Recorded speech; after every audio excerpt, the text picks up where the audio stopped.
menilai, tinggalkan tanah dalam tanya tak terjawab. Di tangan wakil muda bayang-bayang menggeruak, seolah kudeta siap merajut perangkap. Mereka berbisik, mereka menduga, di balik senyum ada misi dan rencana.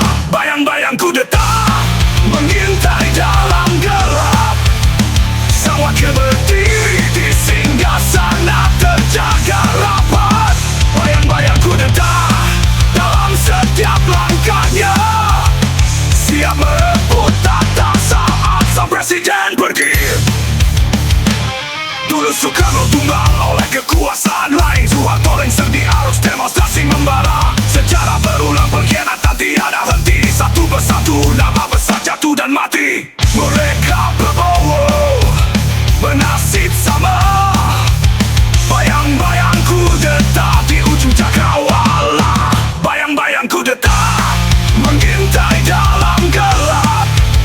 Sang wakil berdiri di singgasana terjaga rapat.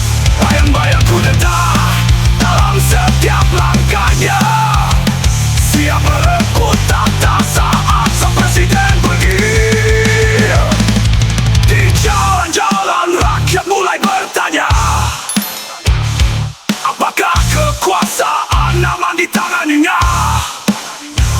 Darah dan air mata mengalir di negeri ini. Dalam setiap kudeta sejarah akan terukirkan balik.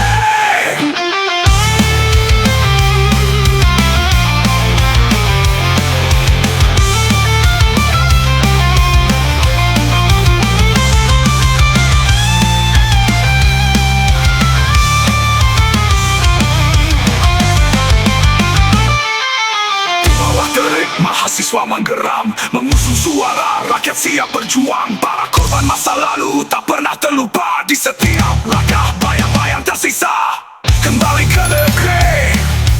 Sambutannya tanya, mungkinkah kudeta telah siap menyambutnya?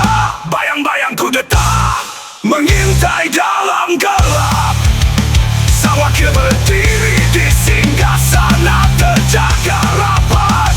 Bayang-bayang kudeta dalam setiap langkahnya, siap merebut tata saat sang presiden pergi. Ketika malam semua rahasia terkuak, kekuasaan hanya ilusi tersimpan dalam bayang.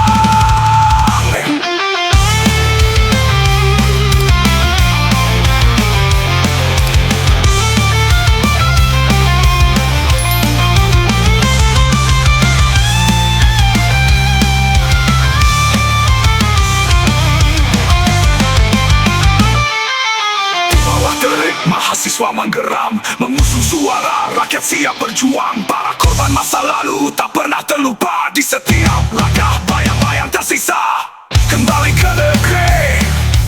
Sambutannya tanya, mungkinkah kudeta telah siap menyambutnya? Bayang-bayang kudeta mengintai